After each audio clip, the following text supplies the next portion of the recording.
Wow, that was reasonably painless. I'm Fred McMurray. It's Thursday.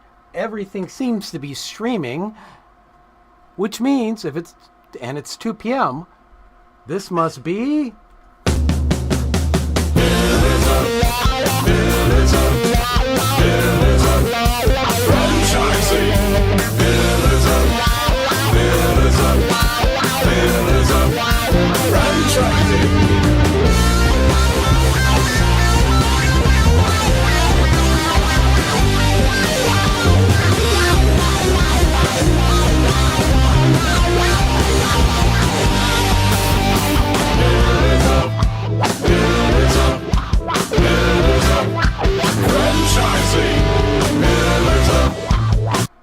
All right, welcome everybody. It's a very special show today. It's our fourth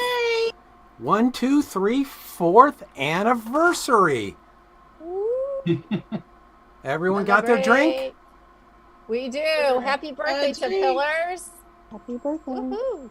Wow, a lot more technology than we had when we first started this, eh, Ray? Oh, yeah. A lot more. Move beyond the dial-up.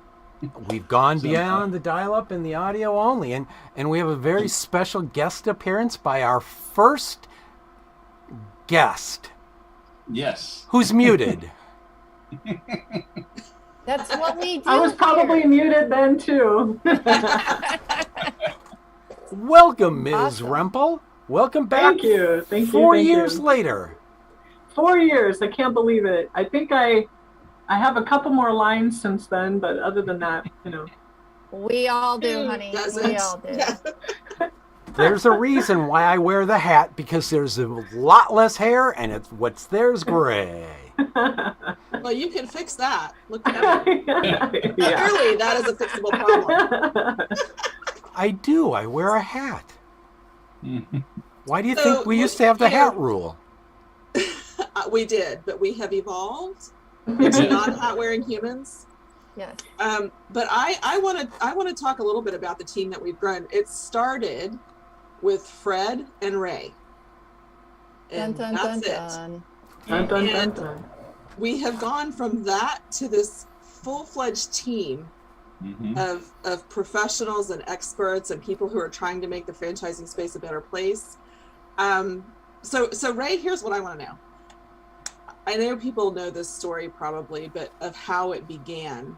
But how did you feel when Fred came to you and said, "Hey, we're going to do a podcast. I'm going to call it Pillars of Franchising"? Basically, I said, "What? You're crazy, Fred." And then his We still answer say was, that. Well, His and answer he's was- still he's still crazy, but and he's still got time, doesn't he? yeah. He does. But Fred, tell everybody exactly how this began, because it didn't start off as a business. No, it didn't. No. No. Ray and I had dinner in December of 2017. It was 2 weeks after Martha passed away. And he threw me into PTSD flashbacks. And as people know me, I tend to tilt at windmills at times. And I thought, I must do something. And then I thought, let's see if he wants to do a podcast. That will solve everything. And here we are, 4 years later.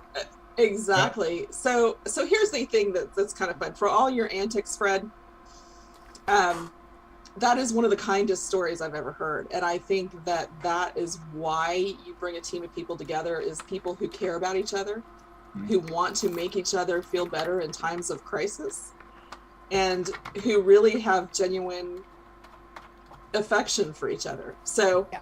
I think that's such an important thing to remind people of, that is where this started, and the way that it has grown has been to continue to bring in people who share that philosophy of life. Yeah.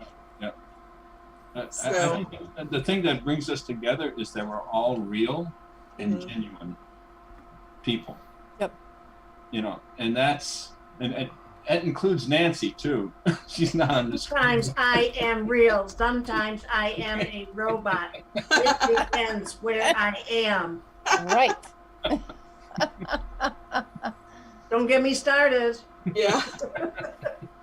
So Michelle, what did you think when Fred comes to you and says, "Hey, you're going to be our first guest"? You know, I thought, okay, sure, why not? We'll see how this goes. Because 4 years ago, obviously there were podcasts around, of course, otherwise Fred wouldn't have thought of, doing a podcast. And we had done some in the past with other people, different subjects, things like that.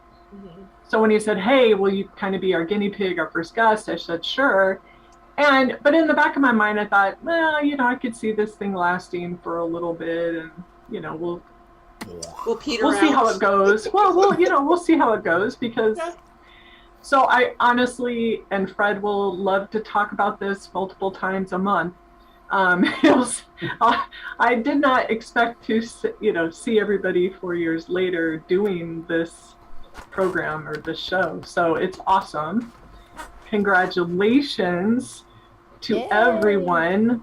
And yes, the team that has been built is amazing. And I'm really proud to see where it's gone from that first show. I'm sure I was not a stellar guest. You have now brought on many stellar guests and stellar hosts. So congratulations. I raise my glass, or my bottle, I should say. Here, To 4 years. Drink straight out of the bottle. Absolutely. Here's to Pillars and to the originators, Fred and Ray, and to the first guest. That's right. Michelle. Kristen, what do you see going forward? What do the next 4 years hold for all of us? Wow. Some of those things I don't even know that I can actually talk about yet, but I can tell you now, from being what we were, we have multiple platforms that we're going to be working from. Not only will we be able to help coach and mentor somebody who's looking to get out of corporate America, whatever job they're in, to buy a franchise, making sure that they have all the information and they make the best choice possible. We've obviously got a huge digital magazine presence, as well as sponsorships and things that we're working with. We have what we're referring to as a mentorship program for people who already own franchises, particularly, but small businesses as well, who just need a little extra help. Usually you see that maybe after year 2, maybe 1.5, depending on the franchisor, where people are like, okay, I think I've gotten all the information I can from the franchisor. Now I want to take my business to the next level. So we've got a platform for that. Obviously, Jerry, we've been so blessed to have him and his book, which has a whole learning platform associated with it. Integrating some of those things will be amazing for us. We're looking at doing some really great things with some big companies in terms of, I'll just call it auto fulfillment and leave it at that. And we've got ways for people to invest their money if they're looking to get into franchising without being in franchising. Mm-hmm. And we've got a process where we can help people who have a small business who want to become a franchise. So we've got our hands in almost everything franchising, and really it's just every single person we've talked to, even today, last week, who's interested in the show and interested in helping out. I mean, they have the same values. They have the same perspective we have. Everybody's like, listen, I've done what I really needed to do, but now I just want to be able to give back and help people. And so it's been so refreshing to meet people like that. And I see some great things happening for Pillars. I'm not sure where the end is. I don't know that we have an end at this point. We just keep continuing on. So. No, but we got to begin with the end. The end in mind. I knew someone was going there. Clever, Ray. That's too funny. Always bringing it back. Well, I couldn't be happier. I was here and then I was gone and then I was back again, and it's like coming home to family. So I couldn't be happier to be here. Oh, wow. I couldn't be prouder of the people that I work with. And when we had our meeting in Chicago and we got to meet everybody in person for the first time, some of us, it's a relief to meet people in person and think these are the people who I thought they were. Not a single disappointment in the group. I think that's what I said when I hugged you, right? I was like, oh my God, it's really there you are. You're just what I thought you were. Yeah, and I think it's so important because we've all been in situations where we weren't with the people who were our people. So having your people in the things that you do every single day is exciting. And I think, to point out, one of the things that makes us different is that we have the $1 Million Mentor Program. And the reason that makes it different is because when we have people who counsel you through or mentor you through a buying process or growing your business, they are people who have been in the shoes of the people that we're helping, of our clients. And so I think that's a huge differentiator for us. And I think it can't be understated how important it is to have people who recognize the investment and the risk that people feel in the beginning stages of owning businesses, especially in franchising. So I that to me is a really exciting thing to be able to tell people. We know and we care, and we're not going to steer you in a direction that we think is going to set you up for failure. We're going to set you up for success every step of the way. So, and we're all from different backgrounds, right? Yeah. Which I think is really cool. So, last week I talked with somebody who wants to take their restaurant into a franchise concept. Well, good. We have somebody who's done that, who's worked in restaurants, QSRs before, or sit down restaurants. And then if you got somebody who wants services business, well, whatever it is that you're looking for, we either have the exact fit or a very good fit for somebody who's been in the business. And we're always growing, right? So we just added Karen Kimsey Sword from Dale Carnegie. Every addition we make to our team is a complement to what we already have. And so I think that's the really great thing. And we're always looking to add more people, right? So I think that's really been a phenomenal way that we've grown the team to make it more valuable. Absolutely. And if we don't have it, we can get it. This is such good information. I apologize for butting in here for a moment. Many of you do know and some don't. As a former franchisor, which we were about 15, 20 years ago, there was nothing like this. There weren't franchise consultants. There weren't people. There were just a few people around who could help, but they weren't what is here today. And we didn't make it. I always say how I failed at franchising in a successful way. Right. We did because we bounced back and now serving the franchise industry, but that's another story. Right. If there had been the heads, the intelligence, the mentoring that 20 years ago or 15 years ago, I think it is, that you have today, you'd have a lot more going into it. You would have had a lot more going into it. As it worked out for us, we're fine, we're happy, small family owned business. I had dreams of becoming, I don't know if everybody knows what telephone doctor is, but I had dreams of becoming the second Sylvan Learning, brick and mortar, every street, every city. But we're fairly big and popular and international. We're happy, so that's it. But thank you for doing all you're doing in this industry. It still means a lot to me, the franchising. Thank you. And we're going to talk all of how you're helping franchising too, because you are our special guest today. Oh, I really? You are. All these famous, popular people. I'm thrilled to be here. It's fun to be on these podcasts because you're the real deal, and that's what I am. If you screw up, you screw up. Yeah. Well, and with that, Ray, would you like to introduce our lovely guest today? Sure. Nancy Friedman has been on the show before, and it's great to have her back. I feel that Nancy is one of the people that are really genuine and real people, so to speak, because she says it like it is, whatever it is. Yep. So I think one of the things that I know you have your business is helping people, especially on the telephone. Is that correct? We help companies communicate better with their customers and coworkers, and all now 7 touch points of communication: email, voicemail, snail mail, phone, fax, face-to-face, and yes, now even chat. But you're on the right track. Yeah, there you go. Well, you could do it a lot better, and I continue what you're doing, because you're doing it a lot better than I am. Really, you're on the right track. Our motto is, helping companies communicate better with their customers and coworkers. How many of us forget about our coworkers? Yes. People talk about it, but they don't do anything about it. Yeah. So we're a small family owned business, mother, father, daughter, son. I've stepped back to be chairman, and my son is now president, doing very well with our online learning, serviceskills.com. And I don't want to say renegated to the back. doing Zoom programs because our Zoom programs are going very, very well. They're fun, they're fast, they're inexpensive.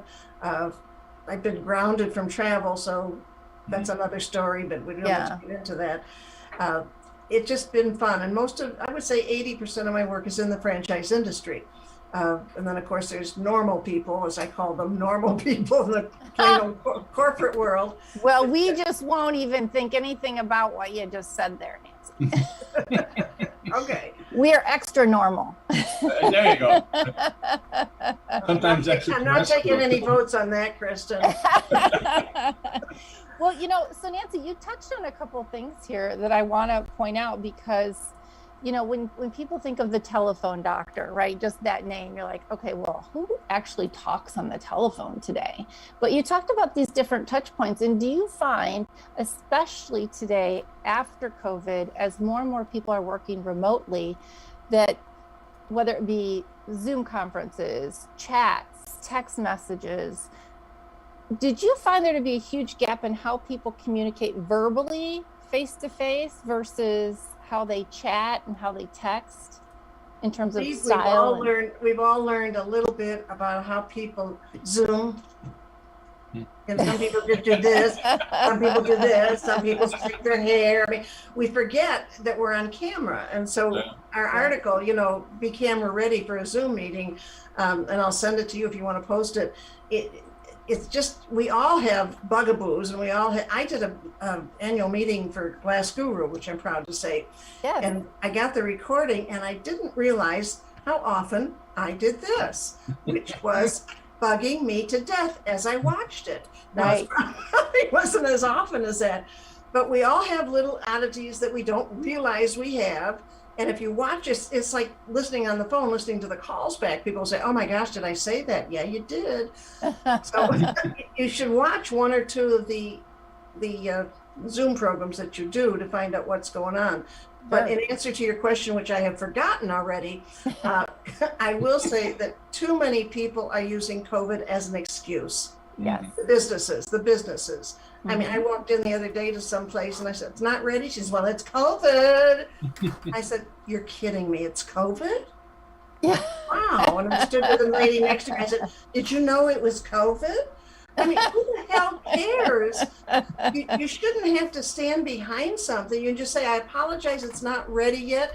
Right. We all know you're understaffed. We all know you can't get help. I mean, you do need to have a little love and kindness and be patient now. Sure. My husband is a very, very patient man. He's never used any. So you've got to learn to be patient. Patience is a virtue, and during these times with I don't know of any company that hasn't been affected somehow, some way, maybe minor and some so terribly major. Yeah. Somebody talked about the restaurant industry. They get pummeled. Mm-hmm. Sure.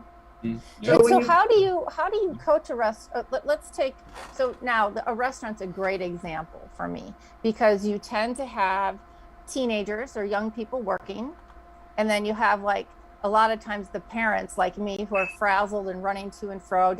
I ordered, I just want to grab my stuff, like you were in line to grab your things and go. How do you deal with the communication across generations in a kind of environment like we have today, where I'm ready to go and the teenager's doing this with her hair and snapping her gum, and she's just kind of, waiting for somebody to get the products ready to go. How do you bridge talking to each other and forgetting you? Exactly. How do you bridge that gap when you're talking to people? Well, the old saying, and you who are in business, and Jerry and all of you, it starts at the top. So if management isn't interested in training, it's not going to get done. It's got to start at the top. When I go into a company, and it happens mostly in the medical, which I don't like to do anymore, but when I go into companies, let me tell you a true story, it's quick. I used to work with the former CEO of Tribune Broadcasting, WGN Television in Chicago. Kristen, you know that. I do. We're very, very close. And I moved down here, and he called me up one day and he said, I need you to come up. My people they just suck. I really need you to help me. And I said, okay. So I get up there, date specified. I get up, I forget what day it was. And there were 80 to 100 people in the room. And my friend, who shall remain nameless, but I could share it with you later. Is it friend in CEO. quotes now? The CEO of Tribune Broadcasting says, okay, I'll pick you up for lunch. This was 9 o'clock. I said, where are you going? He's like, at a golf game. And I just looked at him and said, sit down. Good He's for like, at a you. golf game. I said, cancel it. I can't cancel it. Now, I knew him fairly well, so I could be that strong, but I think I would have said it to any CEO. I said, if you're not here, I'm not here. I'm not going to talk to your staff in your behalf. You've got to be here, head nodding, participating. Yes, I like it. No, I don't. And we had that 10-second stare down that you have with somebody. He said, okay. And he stayed. And he came and he, obviously thanked me. He says, I don't know where my head was. Of course I have to be here. But you have no idea, and I don't do it as strongly, but when I get a program, I say, please, you've got to have the management part here. Sure. And it's not that it won't work, it just works better when you've got top management there. As far as the teenagers, these kids are starved for good. They're just starved for good information. I found that on site, they would come up to me afterwards and say, I never saw, they don't get what we give in high school, grammar school. Our communication, customer service is not a curriculum in any school that I know of. They may say, be nice and smile and, do that, but that's not training, obviously. Sure. So once I've trained them and they see how easy we make it, I really get good marks from it. And, those that don't have not been trained. I know. Go ahead. So my customers are saying, you know what? And I'm kind of guilty in the same way, right? Please don't call me because I think you're going to be calling me to sell me an extended warranty. So don't call my phone, just text me. And don't email me because I get 1,000 a day and who knows when the heck I'm going to see your email. If you could just send me a quick text with exactly what you need, you are like 99% there, right? But how do we make our text messages smile, right? Because we're always talking about when you pick up the phone, look in the mirror so you're smiling, right? Because if you're smiling when you say, hi, good morning, right? People see and hear that. But how do you make your text messages smile? That's a funny thing. I always start with a smile and say, hi, it's me, Nancy, in case you didn't guess. I mean, there's each of us have our own personality. I don't want you to be me. I don't want to be Ray. Michelle doesn't want to be Laura. So we all have our own personality. And what's really, be true to yourself. And Ray, thank you for that compliment. If you're real and you can find just one area that you can find a little humor in, that's the way to do it. Humor will win out. So you never send a mad text like you shouldn't send a mad email. Sure. So be careful of that. Just say, I don't mind waiting 100 days, but 110 is a little long. Can you give me an idea?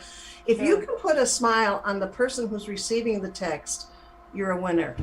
There are no special words. Otherwise, I would sell them. Okay. I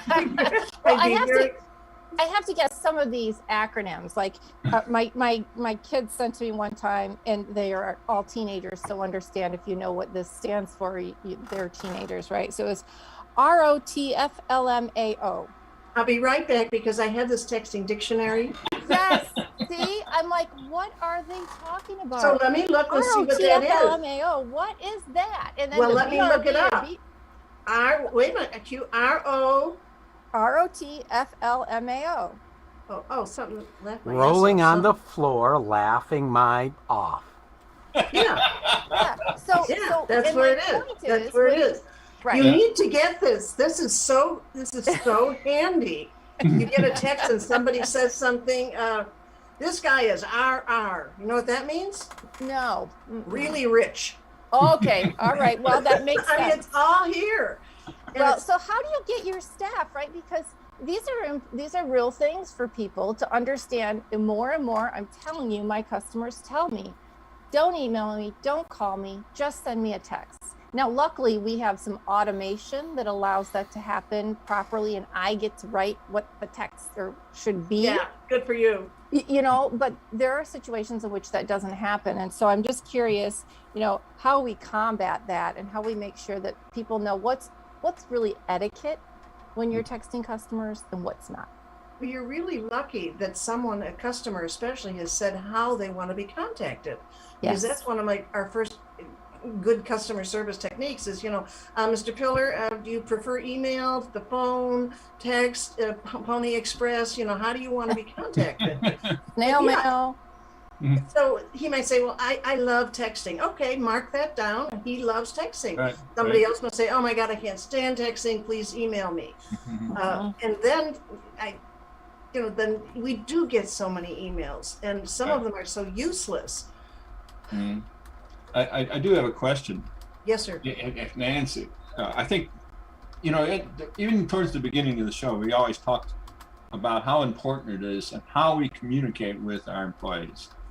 And I think it's recently, because of COVID, it's become even more important how we communicate with our. Can you give us a few tips on some good ways of making sure we get through to our employees?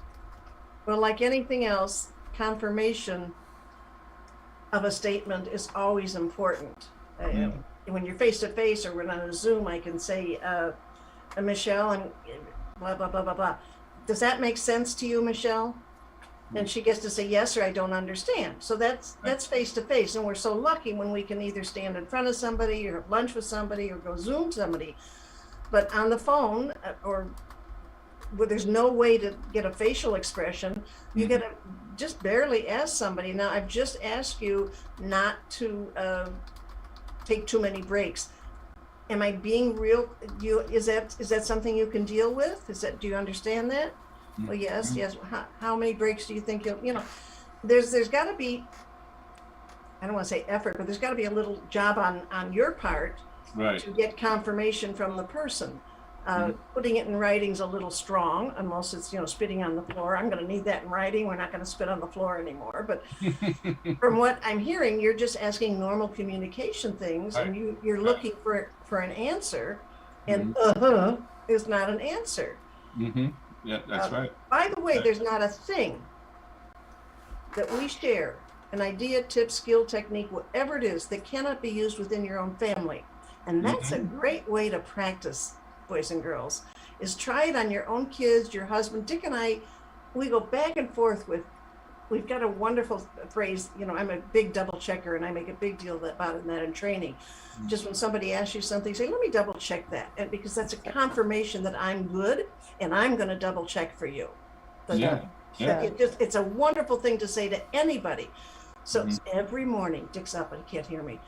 Every morning, without fail, Dick says to me, where are my glasses? Did you see my glasses?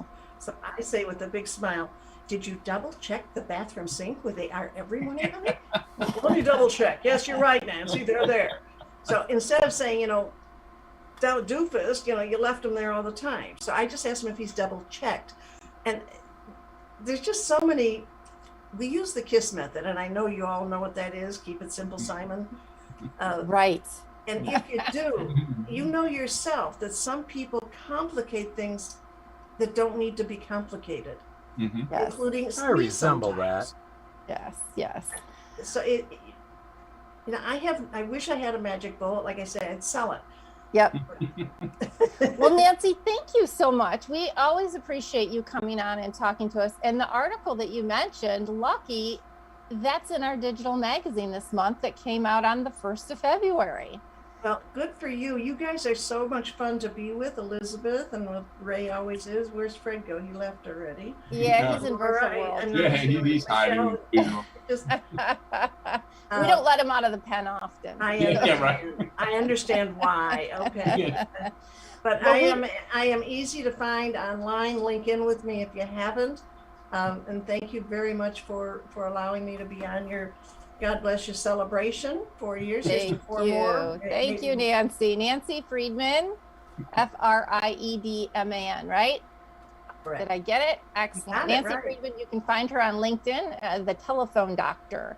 Thank you very much, Nancy. We look forward to talking to you again soon. A pleasure. Jerry, nice seeing you.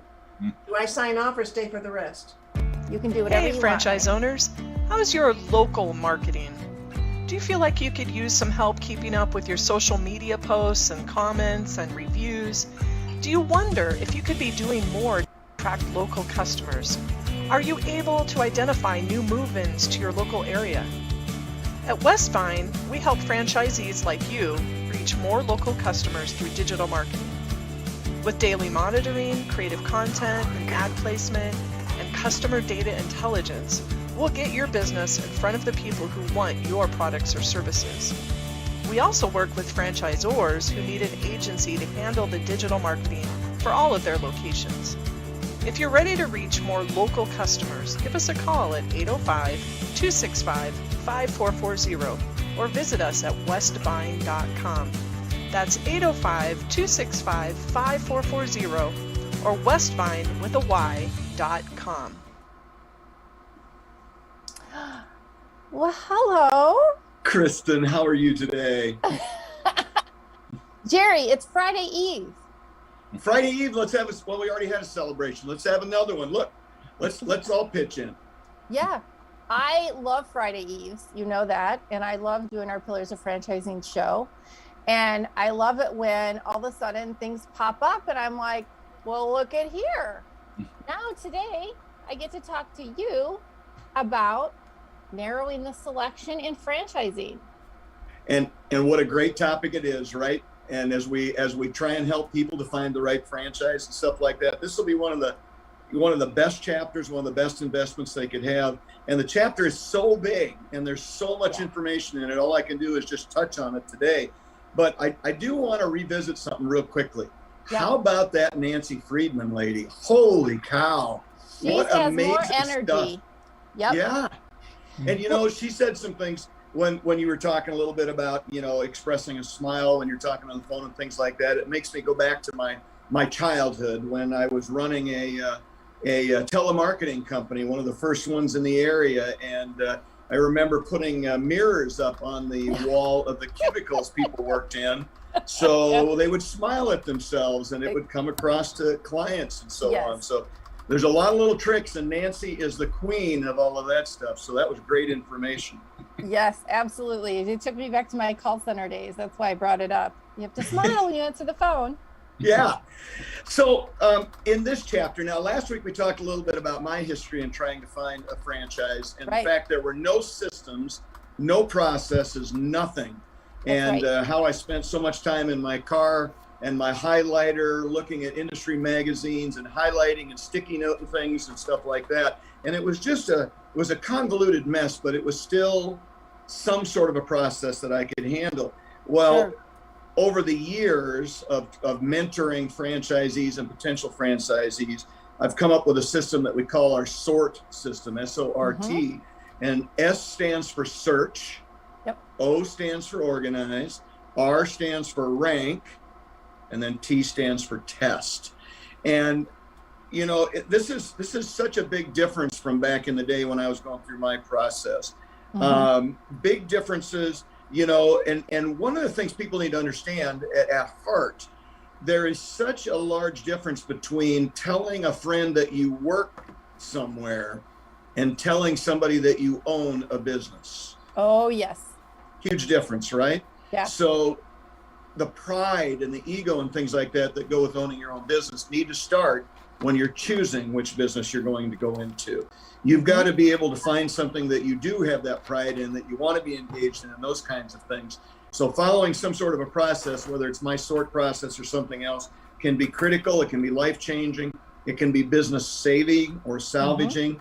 There's so many things that go with it. So I do want to focus on a few things in my few minutes here, and then suggest people dig further into it. Maybe whether you buy the book or just borrow it or whatever, get more information, because this chapter would by itself would be worth whatever the cost of the book is. The rest of it's kind of free. So one of the things that I know, and I think most of the listeners know, is that people like us, and when I say us, I mean entrepreneurs, we're different than the rest of the world. Yes, we are.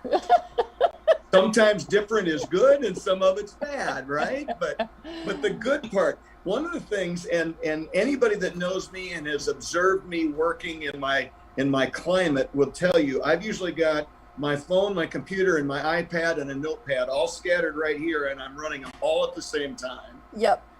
Because entrepreneurs, we go fast and we break Yes. things.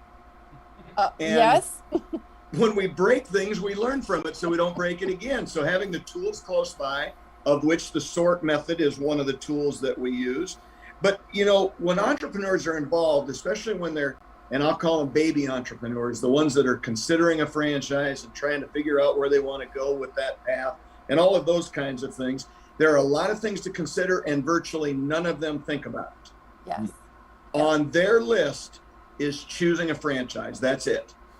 Mhm. But there's so many things that go along with that and what you're going to be responsible for and so on. So many people at that point in time don't stop to think about the fact they're going to be signing contracts Oh yeah. worth, in some cases, hundreds of thousands of dollars. Yeah. And all they're worried about is choosing a franchise. They don't think about the next step that That's goes right. with that. So factoring that into your method, your process is a big thing. What kind of contracts are you going to sign? How much money will that equate to? You got to think about leases, because Yep. if you're a retail type establishment, you may be signing multiple leases for 10-year periods that you're committed to. Even if you close your business, you're Sure. still committed to those. Well, and that's a good point, because a lot of people, if you think about just the 15 years that I've been in business, right? We've gone through recession, you start to recover, things are going great, then all of a sudden, COVID hits. So there's some kind of a cyclical, I'll call it a mini disaster, that seems to happen every 10 to 12 years. And if you're not informed about those kinds of things, they can be devastating. What if you go out of business in 5 years and you're in a 10-year contract for equipment in a building? And we hear that story in mentoring every day. We hear That's about right. people that get to the point they have to close their business and they've signed a personal guarantee. That's Yep. another term that people need to understand, a personal guarantee for that lease. So it has nothing to do with the business. When the business closes, if there's still lease term, you're going to continue to make those Yeah. payments or come to some sort of a financial agreement with the landlord to get you out of whatever's left of the lease. So there's some big things. And the other thing people don't realize is the dollar volume they're going to be talking about as opposed to what they're used to in their personal life. You know, Mhm. hundreds of thousands or millions of dollars are things we seldom talk about in our personal life, but they become very common when you start getting into franchising. So when you start to think about that and making the decisions, the SORT method is, again, a process. It Mhm. makes decisions easier, because back in the day when I was sitting in my Nissan Sentra highlighting, you know, magazines and all that kind of stuff, some of the line items that I might have highlighted in different color codes were the cost to get into the franchise, how engaged you have to be, you know, how many licenses might be there, how many units does the franchisor currently have open, Big because that'll thing. show, that'll show that they're successful or not, right? Yep. So in this system, and I'll dare people to do this right now, open in your browser, you know, and just query franchise opportunities and see how big the number is that comes back to you. Yeah. I mean, I did that a while back when we were researching the book. I put that in and it was 62 million, Wow. because the term franchise opportunities doesn't just mean there's a franchise available. It's That's right. everything to do with all of that. Mm-hmm. And Now, all when the you look people at that are that- involved, right? All Yeah. the people that are involved are under franchise opportunity. Yeah. So when you look at that, think about how difficult it is to sort through all of that. So our system is built all around basically building a spreadsheet based on the SORT method. So if you were to do that, what you want to do is then start narrowing down, you know, the search profile, if you Mhm. will. And part of that is by using keywords, of course. So franchise opportunities, but then you talk about a search string, which to many people might be common sense, but a lot of others it won't be. So in a That's right. search string, perhaps you would put franchise opportunities in Cedar Rapids, Iowa. Okay, so we've got a string. So that again limits it again. And then other terms that you could put in there is something about the cost. So franchise opportunities in Cedar Rapids, Iowa, between $100,000 and $1 million, or whatever parameters you want to put in there. And Right. then what you're going to do is start organizing that information. So what I suggest people do is create a spreadsheet. Mm-hmm. And the first three categories I want them to put in is the franchise name, the web address, and an area for notes. Because then as you go across that thing, you've got all the information you need plus everything you thought about when you were researching that thing. and maybe you put some priorities in there or something like that. Now, as you go through there, that allows you a lot of opportunities to make some decisions on the fly that you may eliminate some things before you go any further, right?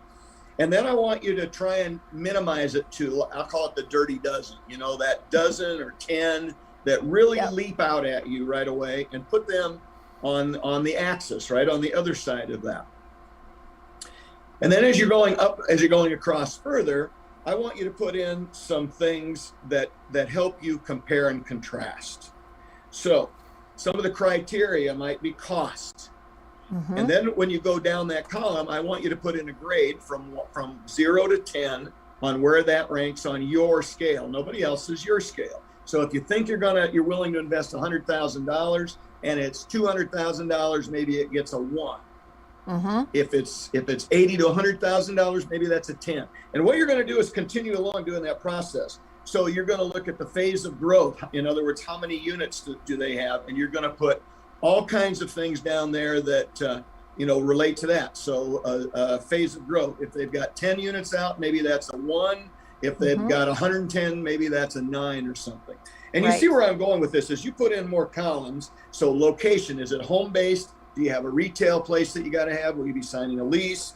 Number of territories, number of units, as I said. Is it an existing unit, or is it a brand new one that you're going to be building? And what's your comfort level with that? There's a long list of different things for each person that might be pertinent that they can put across that axis, and then put a number in. And then you know where I'm going at the bottom. You're going to just tabulate that. You're going to put a total in for each of those. Mm-hmm. And what that's going to do is give you an opportunity to, kind of without thinking about it, rank them and come up with maybe the top 2 or 3 or 4 according to that grading system. Yep. This is simple, very easy to manage, very easy to use, and you can go back and pistol whip it any way you want to, or pencil whip it or whatever, to make it say what you want it to, but at least it gives you a process that you can go through, right? More columns, more criteria leads to better decisions. And then what you do once you have that done, you've ranked it, and then you're going to go back and you're going to look at those top 3 or 4, and you're going to go through a longer process where you do a little more research on those, gather a little more information, and maybe have conversations with your advisors. We always talk about your top 3 advisors, right? Your accountant, CPA / person, your attorney, and your banker. So you may go have discussions with those people about your ranking system, why you put the numbers you did in, the ones that came out at the top, and how you consider those. They may have a different take on some of that. But the bottom line is you followed a process that led you to a solution of 3 or 4. You get other people involved in it. That helps you do the testing after you've ranked them. And it will become much easier to take 62 million hits and boil it down to 3 or 4. I wanted to point out, Jerry, you said something about, when you talk to your lawyer and to your accountant. I mean, I want to revisit, we've talked about this a lot of times before. Make sure if you're looking into franchising that you're talking with somebody who's familiar with franchises. So franchise lawyers are very different than a regular business lawyer, right? They're familiar with the relationships. They're familiar with things that can be changed in the FDD. As well, when you talk to your accountant, a lot of these things, you have to look at where you are financially, which tax bracket you're in, and what would benefit you most. Are you an S Corp, a C Corp? That could have to do with how you're financing your business. So there's a lot of different things that come into play. Don't think you can just call up the guy at H&R Block or go to your family attorney for this kind of help, because there's specialty folks out there that you need when you're going into franchising. Well, you bring up an excellent point, because there's so many potential franchisees that I talk to and mentor and help with the process. Mm-hmm. And most of them are just going to go to the same attorney that, did their will or something like that, who has no franchise experience. And I have to help educate the attorney on things that you can and can't do, which is sad because I'm a long ways from an attorney, but I've done this long enough. I understand the process. You would be surprised how many attorneys would advise a prospective franchisee on how they can go back to the franchisor and change the FDD, because they don't understand FDDs. That's government regulated. They spend a lot of money putting it together every year to meet the mandates, and they're not changing it. They don't They don't need you as a franchisee bad enough to go through that process. So you will have to amend your approach to what the FDD says, or you have to choose a different brand. But great points, Kristen. Yeah, thank you, Jerry. I have to tell you one great thing for those of you going, oh my gosh, it's so much work, it's so much work. It is a lot of work. Now, you can call us, go on the website with Your Dream Starts Here, and Jerry can help with the process. I can help with the process with some tools that we have access to that maybe some of you don't. But this is, this is all the information. This is all the data that goes into shopping for a franchise. So, but I want to say, Jerry, in your book, and for those listening, the great thing about your book is it does really read like a story. And so when you talk about that Nissan, I had a vision in my mind of here you are in the passenger seat, filled up to the windows with files and markers all over. And I mean, really, the book is a great read. So if you have an opportunity to get your hands on it, please do. Make sure you have highlighters and page flags because you're going to need them. Well, first off, that's exactly what the Nissan looked like. And I had to move a pile of stuff every time I took my wife somewhere. So yes. And yes, there were highlighters and page flags and all that everywhere. And you will use that. If you were to buy this book and use it, it truly is a guide from when you start thinking about a franchise to grand opening and all the way beyond that. So I'm not tooting my own horn or trying to sell them, but honest to gosh, if you're thinking about a franchise, it is worth many, many, many times what you'll spend for it. Absolutely. And if you're like me, Kristen, you see Fred hovering and you know why he's hovering, right? I know. Mm-hmm. Be ready. He might try to stump you today. Who's to say? We never know. So Fred, is there any other questions that you have for me besides the one I know you're ready to ask?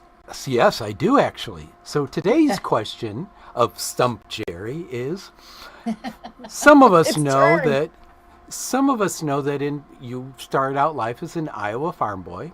A few other people know that for a while you had a cattle feedlot, and then were killed by mad cow disease. And I understand a bit about mad reincarnated. Something like that. So my question is what did you learn while owning a feedlot that helped you become the super franchisee that you are? And, you have a billion different grade clips, so that makes you a super franchisee in my part. Well, Fred, the great question, because I think everything we do in life is a learning process that you can, if you keep that information, it's valuable in the future.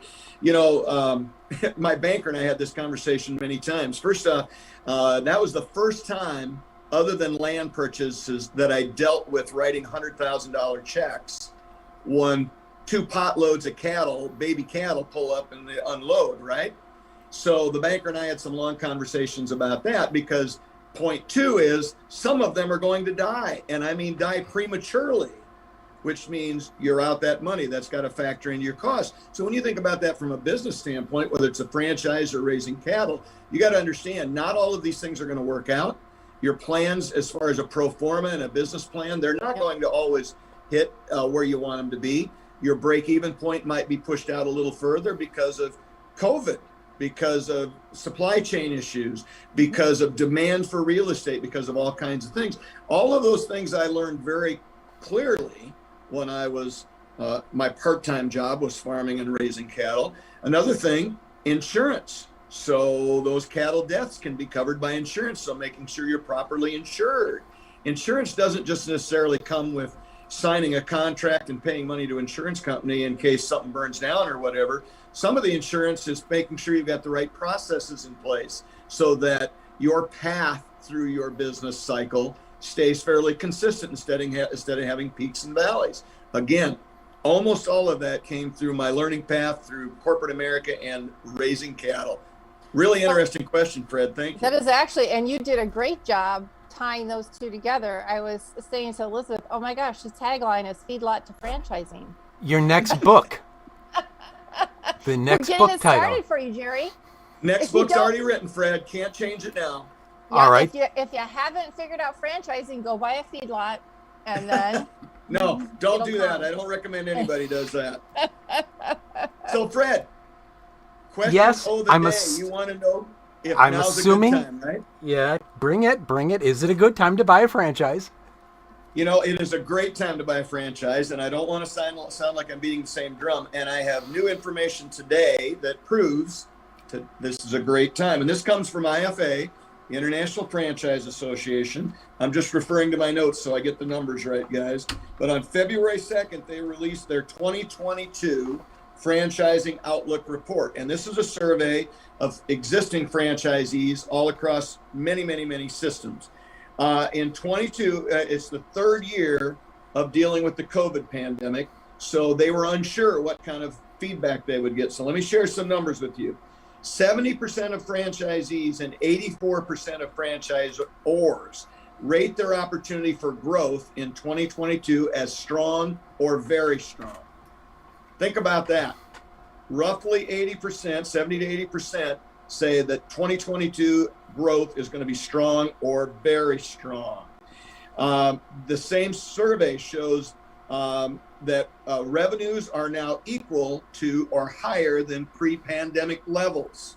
Again, a huge crossroads. 88% of franchisees say they enjoy operating their business. In an era of COVID and short staffing, 88% still say they enjoy operating their business. And I think this is even more telling. This next one really grabbed my attention.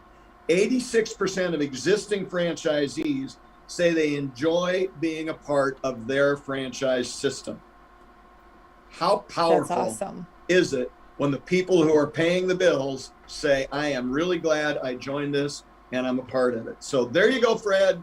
That's real numbers, not just Jerry saying it's a good time. Well, and I'm glad. Jerry, I get you. I'm glad you're going into our 5th year with us. Absolutely. It'll be great. Thanks.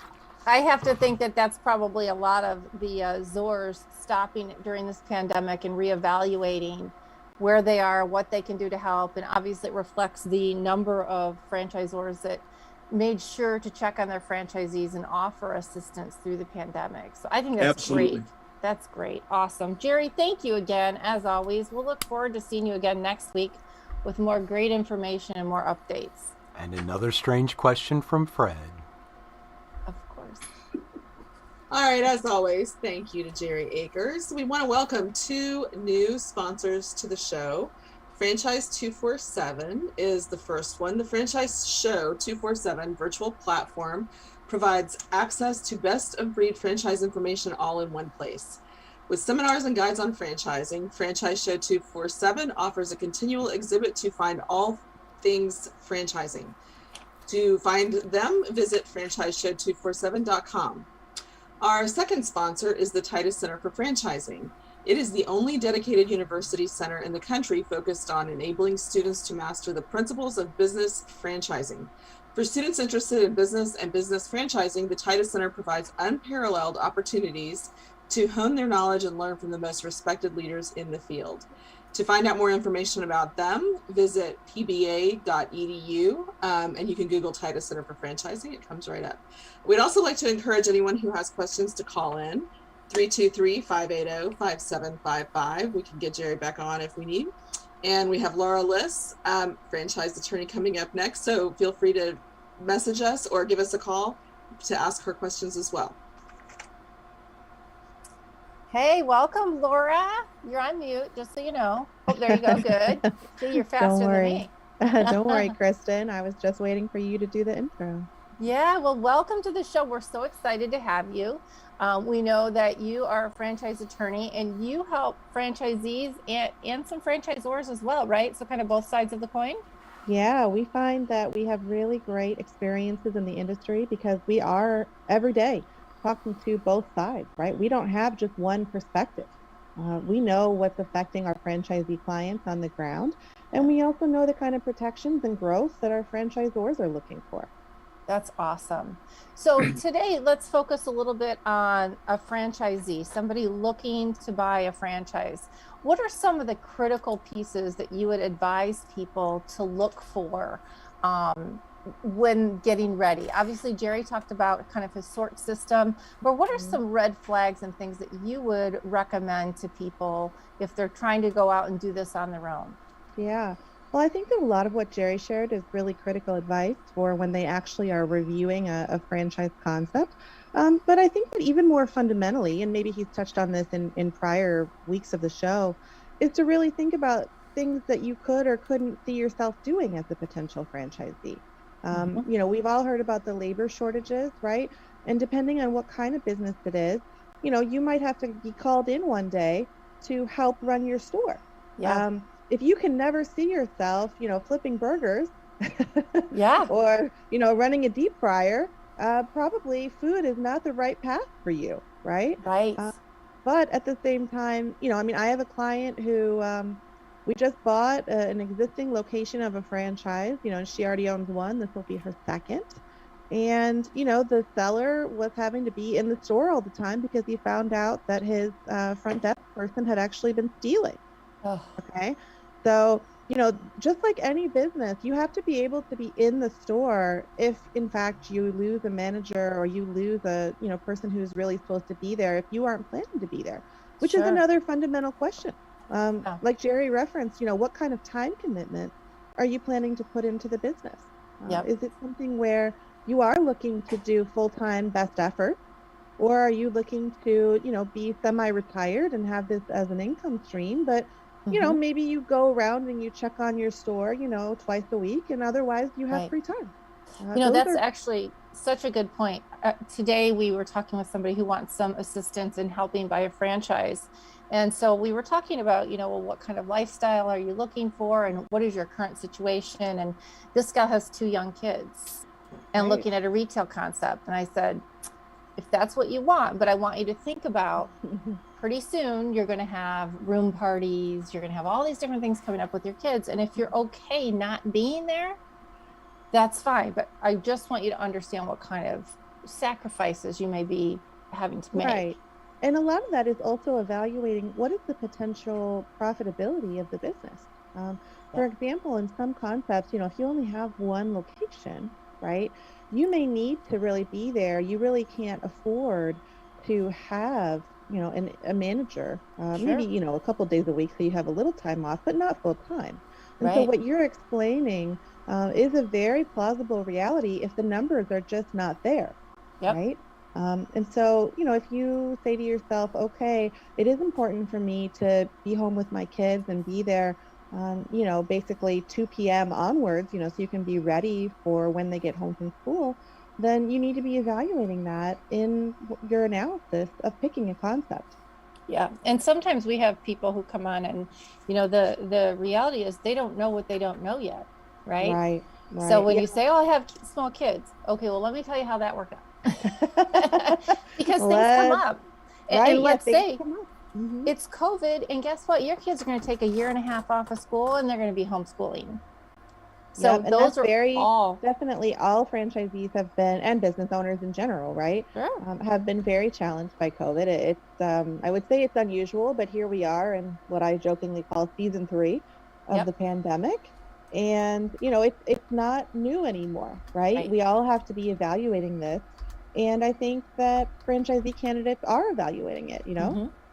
We've seen so many candidates who are picking franchising because they are burnt out of corporate America, and Yeah. you know, they are very open to doing and working hard. You know, they're Sure. not people who are just looking for something easy, right? You know, Right. they're looking to put their whole life savings in. They're looking to take out loans. They're looking to mortgage their house. Yeah. Big decisions. These are not people who are necessarily looking for an easy way out, but they know that they're no longer interested frequently in corporate America. So, Laura, as a franchise attorney, what are some of the big red flags that you have to review with some of these folks that are looking to get into franchising? What are some of the things that you talk to So them yeah, about? that's a great question. For some clients, I like to tailor it to what they are looking for, right? There's, you know, we could say, okay, you know, we think that the profitability is not there. You know, we can look at that. We can look at, you know, for example, that they're not going to get territory protection. Those Okay. kind of things can be red flags in any system. But I think it's really important also for what we were just talking about to think about, are there red flags that are really custom to the potential franchise buyer? You know, is this something where, oh, that's going to be a problem from what you just told me, because it's not always the case that what's a problem to one person is a problem to another person. Sure. Or even a spouse. Or even a spouse. I do hear, and I do have a lot of the time on my calls or my meetings, I push them to bring their spouse, actually. If it's only one of them who calls me, I'm like, please, if you can, have the spouse on, because otherwise you're going to be trying to explain what I explained to you, and hopefully you get it. I really do hope that you get it after we talk.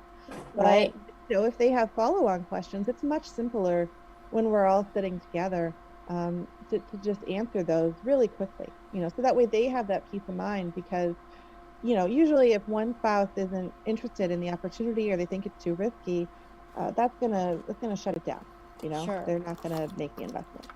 I think the one important thing I want to make sure that we talk about, and just briefly, because I want to do another show with you to talk about the details, but the one document I would say is probably the most important, and I assume that you go through that very, what's the word I'm looking for? I don't know, with great care, let's say. Thoroughly. Yes, thoroughly. There you go. That's the word I was missing. Is the FDD, the franchise disclosure document. Is that probably the number one thing that that's our number one review item. Because usually clients, what happens in our process is that clients have already done a lot of their review work, like Jerry was explaining earlier in the show, right? They've already gotten to that point. And so when they come to us, they're really there to make sure that what they think they know is actually what's in the document. Right? Sure. A lot of our conversations are me saying, okay, this is what this says. Is this what you heard? Is this what you think you are getting? Yes, the legalese of the document, right? Right. I had one actually very recently. I will not name names, just last week. It's a very expensive concept, okay? It is a concept where to do one location, okay? Not buying any real estate, okay? At least minimum $4 million projected buy-in, okay? So it's probably one of the most expensive concepts I've ever reviewed. More often than not, I'm reviewing concepts where it costs maybe $500,000 right to do it, okay? So don't think that I'm doing these crazy concepts all the time. However, okay, so you would think, man, everything in this FDD, is going to be immaculate, right? Sure. Because you are asking for such a high level of investment that, they need to bring their A game. No, this document was a mess, frankly. Wow. And it was a really meaningful conversation with a client who was thinking about making this investment, and everybody feels like they're making a big investment. Whatever your purchase price is, you feel like you're stretching usually. It's all relative. And, they were kind of taken aback that they were not being taken as seriously as they were taking the concept, that these people couldn't even put together a document or have it put together, right? Because I write these as well as I review them. And so I know how this could have been, pretty easily put together transparently. And, it's frustrating to have to tell a client that, because they're really excited by the time they come to me. By the time they come to me, they are so sold. They're bought in. Yeah. Right. Hook, they're line, and sinker. Right. But it is important, because if you think about, what Jerry was saying about the lifetime commitment of how much they're really going to spend, right? Whether that's in the initial build out, if it's a retail concept, or it's just in paying royalties, over the years, whatever it is. Okay. There's a lot of money that's changing hands here, and that they're going to make money, hopefully. Absolutely. Likely. But if they're not budgeting to spend, maybe $2,000 or $3,000 on an attorney, I think it's almost a red flag to say, okay, are you really taking this seriously? Yeah, a $4 million concept for a small $2,000-$3,000 investment. Right, or even if it's 500 or $1 million. It's really challenging to feel like, are you taking yourself seriously? Are you taking your savings seriously? Would you spend money on, most people who have investments, for example, even if they're just, their own savings, right? You're paying some kind of advisor, either for like a plan every year, or you're paying for, a percentage of whatever your invested assets are. Yeah. And so you are paying for that. And so Yeah. if you're not paying for it for this, it's almost kind of troubling. I worry about those people. I'm like, Yeah. did you really know what you were getting into? Well, you really provide almost like an insurance policy, right? Mhm. Because Right. I know. I mean, we want to tell them everything that could come up. That's Yeah. exactly right. We talk about, for example, I make a joke. I'm like, well, we're not even at day one yet, but we're going to talk about what happens at renewal in 10 years. Right. Exactly. Exactly. Because you need to know that before you've invested 500,000 or 4 million or whatever it into is. this. Right. Yeah. Laura, I am so glad that we had you on the show today. And I know that you're going to be a recurring guest for us now. And I know that we've got a lot of topics that we can cover with you. So again, for those, I see you, Freddie. So for those of you listening, please keep in mind that Laura has a wealth of information. So if you have questions, this is a great forum to get some of those questions out, whether you go online, whether you use the call-in number. And again, she'll be on again here in the future. So watch our website to see when that next date is. Fred, go ahead, please. All right. So, welcome to the beginnings of year 5. I seem to remember we had somebody from Fran Law on in our first year or two. Do you know them? That may be. Yeah, I have heard. So I actually practiced with my father, who's Michael Liss, and he's been a franchise attorney for his whole career as well. And so, yeah, we are very fortunate to have been on the show. And, it's great that you guys are bringing so much educational material to your listeners. Now for the question. Obviously, from what you and Chris have been talking about, you've gone through a whole lot of FDDs. When you're doing that, how many of your clients fall asleep? None, because I make it very interactive. So my process is not something where I just sit there and talk at you, right? I say, okay, this is who they said is their management people. And I say, who did you meet? How were they? Did they, I will ask the client to really tell me. And so it is a lot more interactive. I will ask them and we will talk in great depth, for example, about, okay, this is what it says the estimated initial investment is. How are you planning to pay for this? We'll get in and talk about their financing options. I had one, short story, maybe a month or so ago, that was looking at doing a hair removal franchise. Not a super expensive concept, fine. But, she asked me to review her loan documents too. And I was like, okay, sure. Yeah, I'll look at them. So we had that as well as the FDD to go through. And, for anybody who knows about how much, an SBA loan might charge you right now in terms of an interest rate, you are about to fall out of your chair. Okay. This was being proposed to her to be financed at like 13%. Right. No. Wow, we're back in the 80s. Well, and I was like, yeah, well, it makes sense why they're really pressuring you to sign this now, because they really want you, they basically are treating you like a sucker, So it's a very interactive conversation. People do not fall asleep. No, that's not an issue in my meetings. I still say the FDD is the greatest cure for insomnia known to mankind. And that's why you shouldn't go it alone, right? Don't go it alone. That's right. Thank you, Kristen. Well, Laura, how would people reach out and find you should they have a need for a franchise attorney right now before they sign that big old document and write the check? Absolutely. So our website is franlaw.com. We actually have a trademark for it. And you can reach me at Laura, Laura, at franlaw.com. Awesome. Thank you so much. I can't wait to get you back on the show to talk about more what people might think is boring, but franchise law is not boring at all. No, thanks, you guys. Yeah, thank you so much, Laura. And we'd like to thank all of you for joining us on the show today, and thank our special guest, Nancy Friedman with the Telephone Doctor. Also, thank you to Laura Liss of Fran Law, our franchise attorney today.